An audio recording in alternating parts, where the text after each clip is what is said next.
मुंबई पुणे द्रुतगती महामार्गावरील वाहतूक विषयी उपाययोजना संबंधात बैठकीचे आयोजन।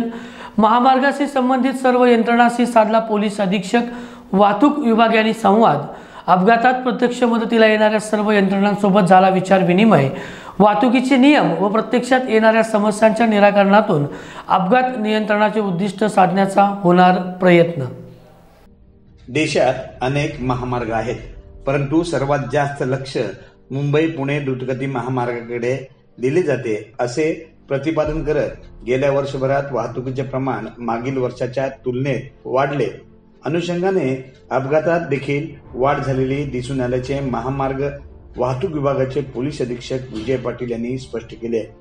गेल्या वर्षभरात उद्भवलेल्या आणि चालू वर्षात वाहतुकीच्या संभाव्य समस्या व त्यावर उपाययोजना, अपघाताचे प्रमाण कमी करण्यासाठी कोणते प्रयत्न यशस्वी ठरतील याबाबत कारण मीमांसा व्हावी, यासाठी लोणावळा कुसगाव येथे IRBच्या कार्यालयात बैठकीचे आयोजन करण्यात आले होते। महाराष्ट्र राज्य रस्ते विकास महामंडळ, सार्वजनिक बांधकाम खात्याचे अधिकारी, IRBचे अधिकारी, महामार्ग पोलीस, खोपोली, खालापूर, पनवेल, लोणावळा, तळेगाव अशा महामार्गालगतच्या येणाऱ्या सर्व पोलीस ठाण्याचे निरीक्षक, डेल्टा फोर्सचे अधिकारी आणि अपघातग्रस्तांच्या मदतीसाठी सामाजिक संघटनेचे पदाधिकारी यांची संयुक्त बैठक आयोजित केली गेली होती।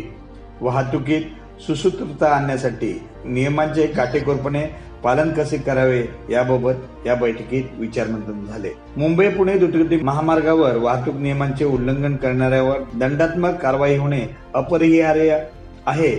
त्याचसोबत वाहन जप्तीपर्यंत देखील कारवाई करा, असे निर्देश यावेळी वाहतूक विभागाचे पोलीस अधीक्षक विजय पाटील यांनी सर्व अधिकाऱ्यांना दिले। तांत्रिकदृष्ट्या महामार्ग पूर्णपणे सुरक्षित केला गेला आहे। त्यासोबत दररोज उद्भवणाऱ्या नवनवीन समस्यांचे निराकरण केले जात आहे, अशी माहिती IRB कडून पत्की यांनी दिली। महामार्गावर होणाऱ्या अपघातामागची प्रमुख कारणे, निरनिराळ्या कारणे होणारे दुर्दैवी प्रकार आटोक्यात आणण्यासाठी सर्व यंत्रणांसोबत लोकसहभाग कशा स्वरूपात वाढला पाहिजे, अपघातानंतर जखमींना तत्काळ उपचार कसे उपलब्ध होतील याकडे विशेष लक्ष केंद्रित केले पाहिजे, असे मुद्दे समोर आले। अपघातात प्रत्यक्ष मदत करणाऱ्या अपघातग्रस्तांच्या मदतीसाठी सामाजिक संस्थेचे अध्यक्ष गुरुनाथ साडेलकर, विजय भोसले, अमोल कदम आणि पूजा साडेलकर यांच्याकडून प्रासंगिक माहिती घेत अपघात रोखण्यासाठी कोणते वास्तव मुद्दे विचारात घेतले पाहिजेत या संदर्भात चर्चा केली गेली। कार चालकांच्या तुलनेत ट्रक चालकांच्या सोयी सुविधाकडे दुर्लक्ष होऊ नये, असा मुद्दा समोर आला। त्याचसोबत महामार्गावर असणाऱ्या अधिकृत व्यवसायाच्या ठिकाणी कामगारांचे येणे जाणे कसे सुरक्षित होईल यावर चर्चा झाली। FM रेडिओवर महामार्गावर प्रवास करताना घ्याव्या लागणाऱ्या मुद्द्यांच्या माहितीचे प्रसारण, जाहिरातीच्या माध्यमातून प्रबोधन, पोलिसांच्या नियमांची सक्ती, महामार्गावर अनधिकृत होणाऱ्या व्यापारावर बंदी, अवैधपणे मार्गावर शिरण्यासाठी आणि ओलांडण्यासाठी काढलेले छुपे रस्ते बंद करणे, दुचाकी आणि इतर अवैध वाहनांना बंदी घालण्यासोबत महामार्गावर असलेले अनधिकृत थांबे बंद करण्याचे उपाय राबवण्याचे ठरले।